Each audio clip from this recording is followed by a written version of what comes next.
What happens when a cruise ship captain collapses during a hurricane, and the crew dismisses the only man who can save 3,000 lives?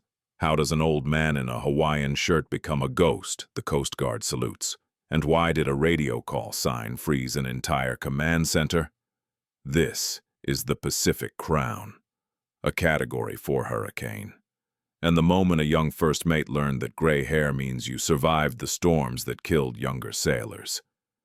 The Pacific Crown was a floating city, 15 decks, 3,000 passengers. On her bridge, Captain Michael Brennan tracked Hurricane Nora for 36 hours. The storm had done the impossible, strengthened over cold northern Pacific waters and turned northeast into the Alaska Inside Passage. "Captain, 40-knot gusts," the helmsman reported. The massive ship rolled in building seas. Brennan wiped sweat from his forehead. "Maintain heading. We're 6 hours from—" His left arm went slack. His face twisted. He collapsed. "Captain!" The helmsman abandoned his post. Alarms screamed as the ship drifted beam to the seas. First Mate Dylan Chase burst onto the bridge. At 27, he was the youngest first mate in the cruise line's history, promoted through family connections and simulator tests. Real ocean experience? Limited. Handling this? Zero. "Oh God," Dylan breathed. "Medical to the bridge now." The ship rolled hard. 15 degrees. 20. Coffee mugs crashed. A monitor tore loose. Dylan grabbed the wheel, his mind blank.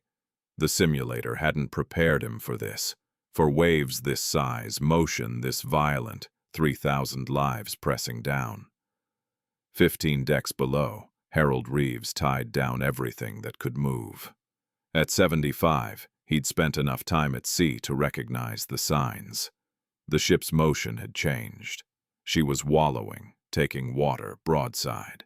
The rolls were getting longer, deeper. Harold was tall and lean, weathered by decades of salt. Silver hair cut short. Bright blue Hawaiian shirt with anchors, tourist camouflage. Scarred, calloused hands that had hauled lines and fought wheels in storms that would terrify most sailors. The ship rolled hard to starboard and stayed there for 3 seconds. Harold's jaw tightened. That was 25 degrees, maybe 30. Catastrophic instability. Someone on the bridge didn't know what they were doing.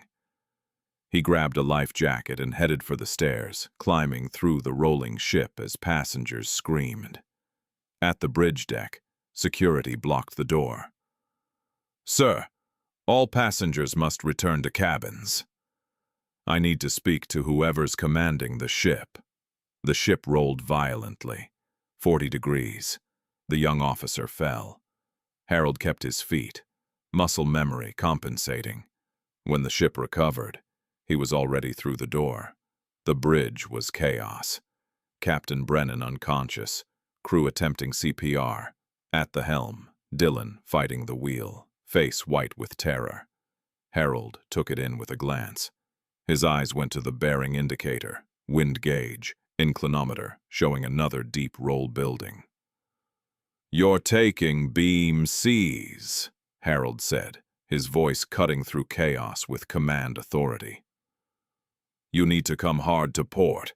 Get your bow into the wind or you'll roll her."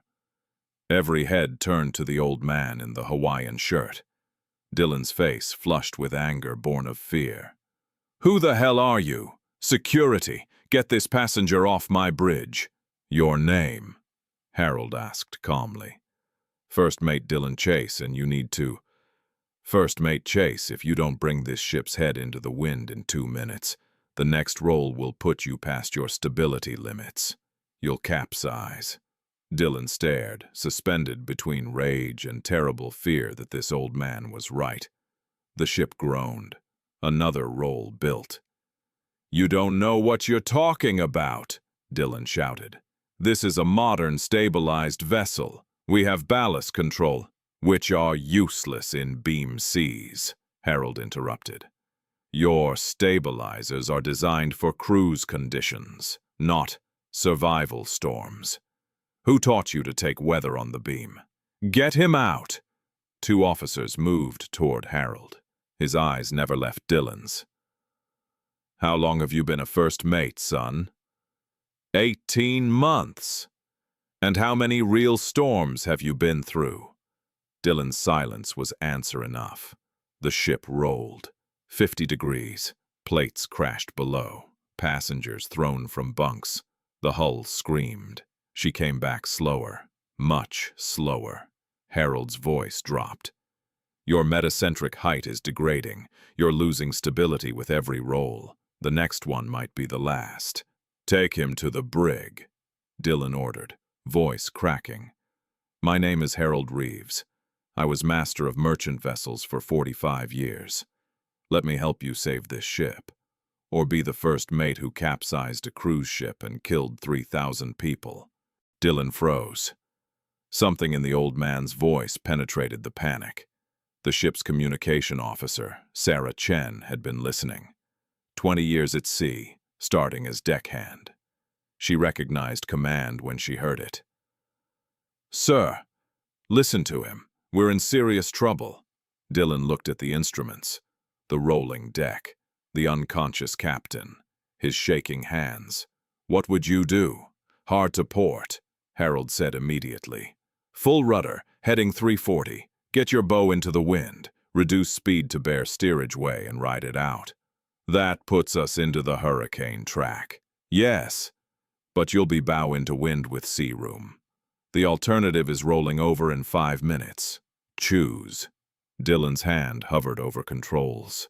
Every instinct said, don't trust a passenger. But those instincts had put him here. He was failing. Do it!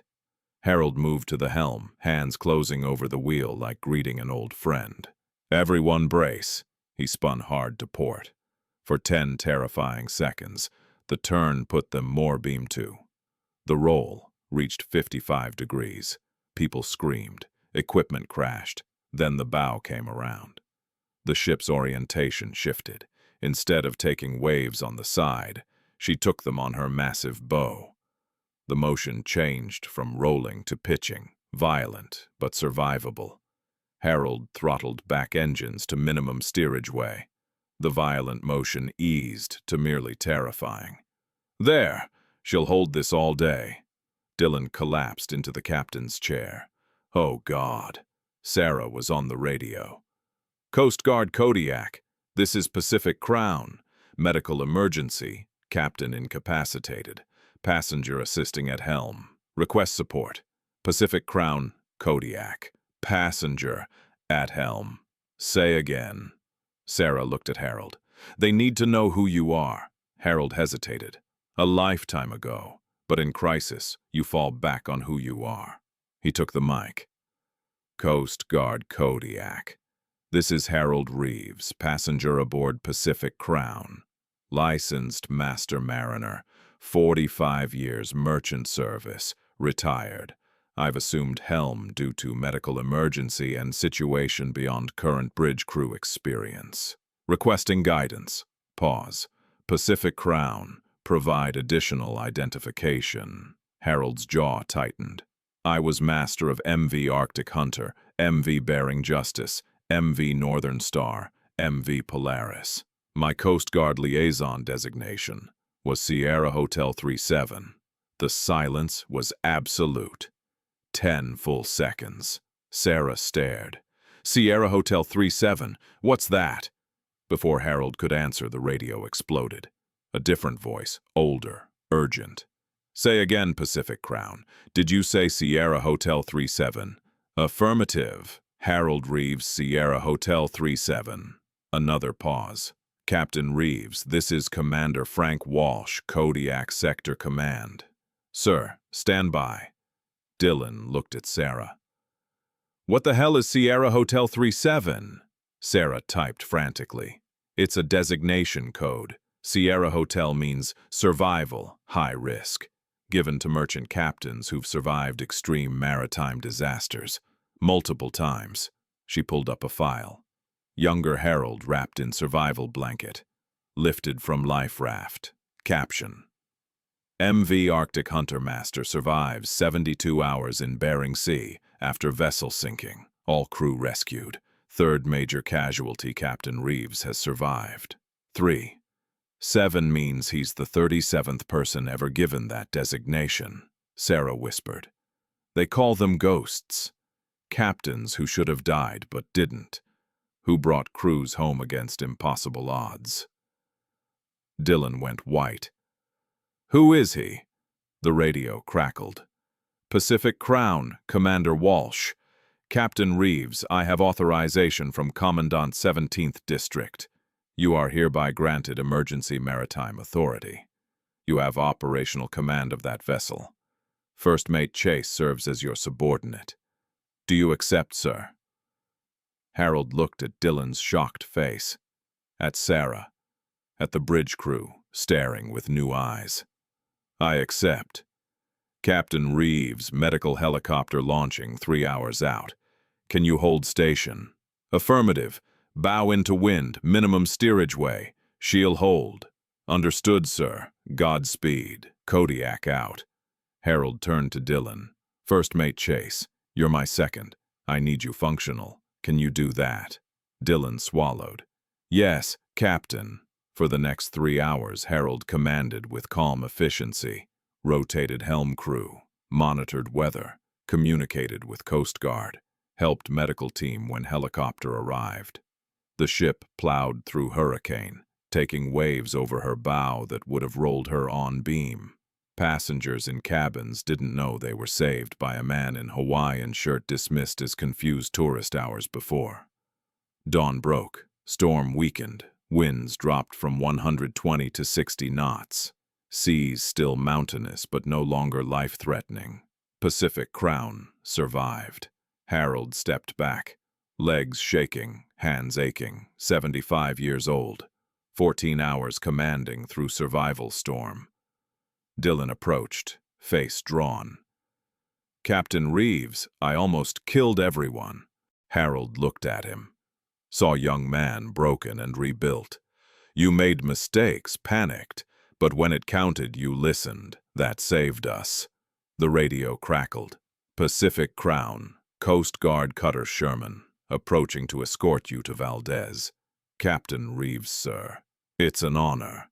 Sarah smiled. Captain, you're a legend. Harold shook his head. I'm a man who lived long enough to learn hard lessons. When the cutter came alongside, her crew lined up at attention. As Pacific Crown passed, they rendered honors, salute, reserved for high-ranking officers. They weren't saluting the ship. They were saluting the man in the Hawaiian shirt. When Pacific Crown docked in Valdez, the pier was chaos. News helicopters circled. Camera crews jostled. The story had spread. 75-year-old retired captain saved 3,000 lives when crew failed. Harold stood on bridge wing looking at the chaos and sighed. He'd spent his career in obscurity, hauling cargo through worst waters on Earth, avoiding attention. This was his nightmare. Captain Reeves. Commander Walsh stood at attention and saluted. Harold returned it awkwardly. Wasn't necessary. It absolutely was, sir. On behalf of the Coast Guard and Merchant Marine community, thank you. Harold nodded, uncomfortable. There will be investigation, maritime board inquiry. But Coast Guard's position is clear. You saved that ship. First Mate Chase should have requested assistance immediately. His dismissal of your expertise nearly caused one of worst maritime disasters in modern history. He's young, he panicked. Not like that, Walsh replied grimly. But that's for the board. Right now, cruise line CEO wants to meet you. The terminal was a mob, passengers crying, hugging families. Harold moved through, trying to be invisible. It didn't work. People recognized him. Old man in Hawaiian shirt who saved them. They touched his arm, thanked him with tears. In the cruise line office, CEO Marcus Donovan stood waiting. Captain Reeves, I wanted to thank you and apologize. Your first mate did his best. His best almost killed 3,000 people, Donovan replied coldly. He's terminated. We're reviewing our promotion program. Harold felt sympathy for Dylan. Career over, but 3,000 alive. That was the calculation. Captain, I'd like to offer you a position as maritime advisor. Consultant rate, your schedule, help develop training. Name your price. I'm retired. I took this cruise to see Alaska before my knees give out. I don't want to go back. You came out of retirement when needed. I'm too stubborn to let people die when I can help. Doesn't mean I want a job. Outside, Harold found quiet spot on harbor wall. Sun setting over Prince William Sound, painting water gold. Beautiful, peaceful. Everything last 24 hours hadn't been. Captain Reeves? Sarah Chen's voice. Sarah, I looked up your record. Arctic Hunter, Bering Justice, Northern Star, Polaris. You didn't just survive disasters. You were captain in most dangerous waters on Earth. Bering Sea Crab Fleet, Winter Nome resupply, Russian Far East petroleum routes. 45 years in places that kill people. Harold shrugged. Someone has to do those runs. They gave you Sierra Hotel after Arctic Hunter went down. You kept crew alive 72 hours in life raft in February Bering Sea. Water, 35 degrees. Air 10 below, 50-foot seas. They found you conscious, commanding, keeping crew alive. They called you ICEMAN because you survived what should have frozen you to death. Harold looked at water. I was younger. Sir? You're 75 and just commanded through Category 4 for 14 hours straight. He smiled faintly. Being the best just means you survived situations that killed everyone else. Nothing to brag about. Something to carry. Sarah hesitated. Arctic Hunter. I read the report. You stayed with wounded crew member Marcus Petrov 18 hours in water after life raft capsized. They found you floating with him tied to your chest, keeping his head up. He lived. You both got hypothermia so severe they thought you'd have brain damage.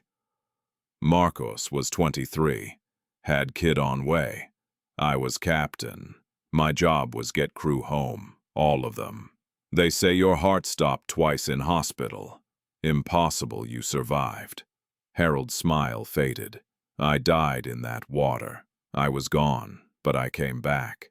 The cold preserved my brain, but I think it was Marcus's kid needing father. The promise I made to my crew. Some promises are stronger than death. Sarah blinked tears. That's why Sierra Hotel 37.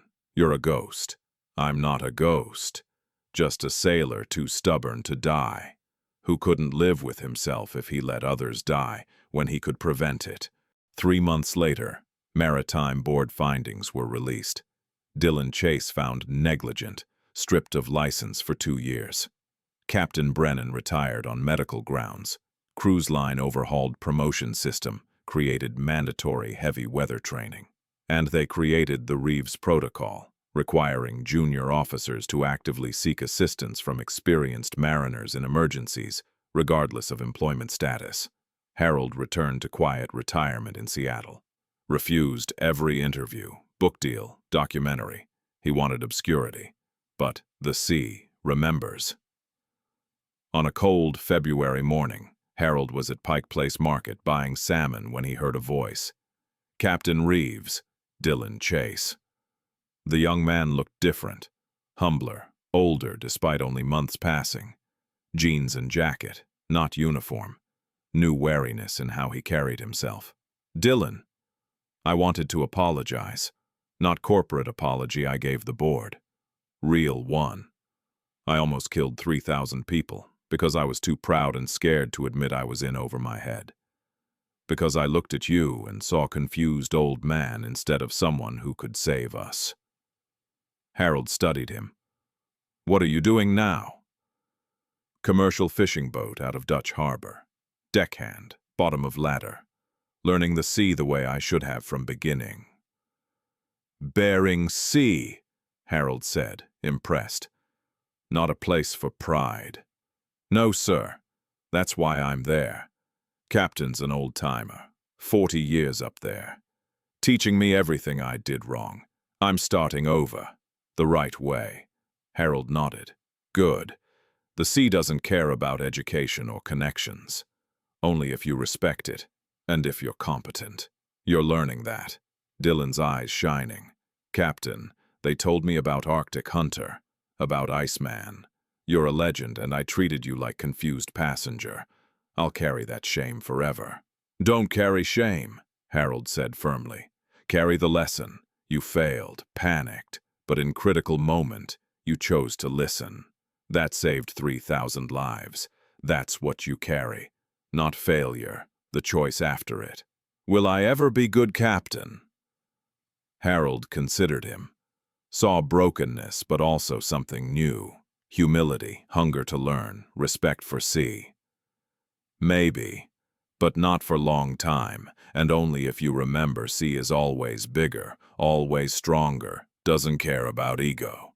Best captains are ones who've been humbled, who learned asking for help isn't weakness, it's wisdom. Dylan nodded. Thank you, Captain, for everything.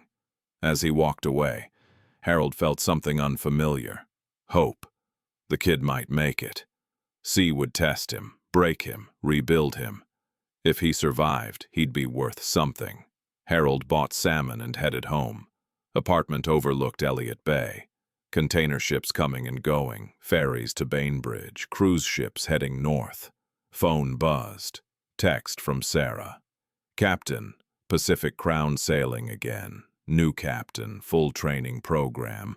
Memorial plaque on bridge honoring you. The Iceman lives. Harold smiled and typed. Tell them keep bow into weather. He set phone down and looked at water. 45 years out there. Bering Sea storms, Arctic darkness, fighting ice and waves and machines that wanted to kill him. Lost friends, survived unsurvivable. Earned his name in blood and frozen water. But he'd brought crews home, almost all of them, and when called one more time, brought 3,000 strangers home. The sea tested him 45 years. In the end, it let him go. He was Iceman, Sierra Hotel 37, ghost who died and came back, captain who couldn't be killed. And now, finally, just Harold Reeves, retired, watching ships from window and remembering when he'd been young enough and crazy enough to challenge Ocean. Ocean took everything from him, and gave everything back. That was the deal, always the deal. He'd honor it until he died, by helping those who still sailed, passing lessons, being voice of experience when pride and panic tried to kill next generation. The sea remembers, and so did Harold Reeves. So when call came, as it always did, he answered, because some promises are stronger than death, and some men are too stubborn to stay retired. The Iceman had sailed his last command, but the legend would sail forever. The memorial plaque on Pacific Crown's bridge read, in honor of Captain Harold Iceman Reeves, Sierra Hotel 37, who answered the call when needed most. Gray hair doesn't mean obsolete. It means you survived the storms that killed younger sailors. The Reeves Protocol became industry standard.